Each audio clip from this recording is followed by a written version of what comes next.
Hello students, आप सभी का मेरे यूट्यूब चैनल में एक बार फिर से स्वागत है।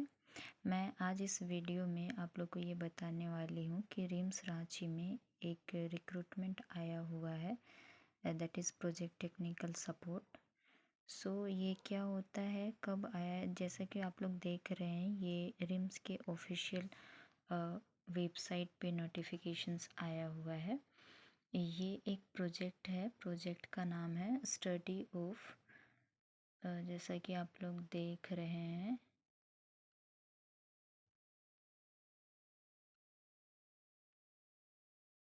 Study of clinical profiling and genetic risk factor of vaso occlusive crisis in sickle cell disease.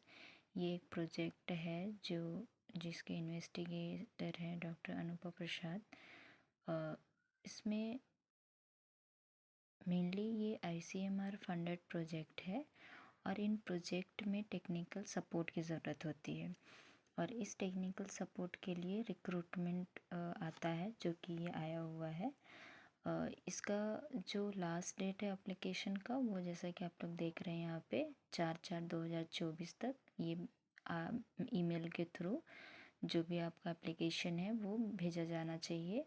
और इसके लिए इंटरव्यू साथ में रिटन एग्ज़ाम भी लिया जाएगा, जो कि 12 अप्रैल को ये लिया जाएगा।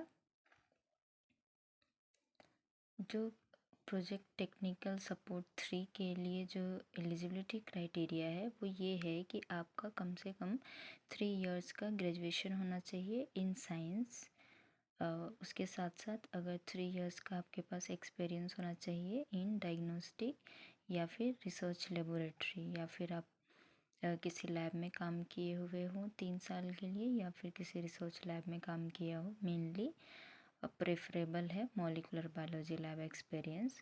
इसके लिए जो सैलरी है वो है 28,000 प्लस 18% HRA है। अपर एज लिमिट यहाँ पे जैसा कि दिया हुआ है 35 इयर्स। तो ये जो मेल आईडी यहाँ पे मेंशन है, इस मेल आईडी पे आपको एप्लीकेशन भेजना है 4 अप्रैल तक।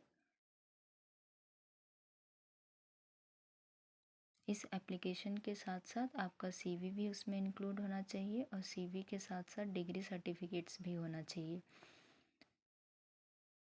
आफ्टर मेल करने के बाद वो लोग शॉर्ट लिस्ट करेंगे और आपको बुलाएंगे रिटन एग्ज़ाम के लिए, जो कि MCQ बेस्ड होगा। फिर आपको उसी दिन सेम डे इंटरव्यू भी लिया जाएगा, फिर जो कि रिटन एग्ज़ाम के ऊपर होगा। सो इसके लिए कुछ इम्पोर्टेंट नोट्स यहाँ पे दिए हुए हैं। Only those who have obtain a degree as a regular, जो वैसे स्टूडेंट्स जिन्होंने रेगुलर कोर्सेज के थ्रू अपनी बैचलर की डिग्री हासिल की हो, सिर्फ वही इसके लिए एलिजिबल है। साथ साथ CV should include date of birth, education and experience detail. CV में आपका डेट ऑफ बर्थ ज़रूर से ज़रूर मेंशन होना चाहिए। इसके साथ साथ आपका एजुकेशन क्वालिफिकेशन क्या है, साथ में एक्सपीरियंस भी। Candidate must bring original of certificates for verification when coming for interview. So जब भी आप इंटरव्यू के लिए आप जाएंगे तो आपके साथ में वो सारा सर्टिफिकेट्स ओरिजिनल होना चाहिए। Applications received after the due date will not be entertained. So last date के पहले आपको अपना CV और CV के साथ साथ एप्लीकेशन बायोडाटा जो भी है वो सारा चीज़ आपको भेज देना है। CV के बेसिस पे ही वो लोग शॉर्ट लिस्ट करेंगे, then further written exam conduct कराएंगे। इसके लिए ये है कि इसमें किसी तरीके का TA आपको नहीं मिलेगा और ये कॉन्ट्रेक्चुअल बेसिस पे है for the only 1 year. Thank you for watching this video, likes and subscribe, ताकि मैं ऐसे ही वीडियोस आपके लिए लेकर आऊँ।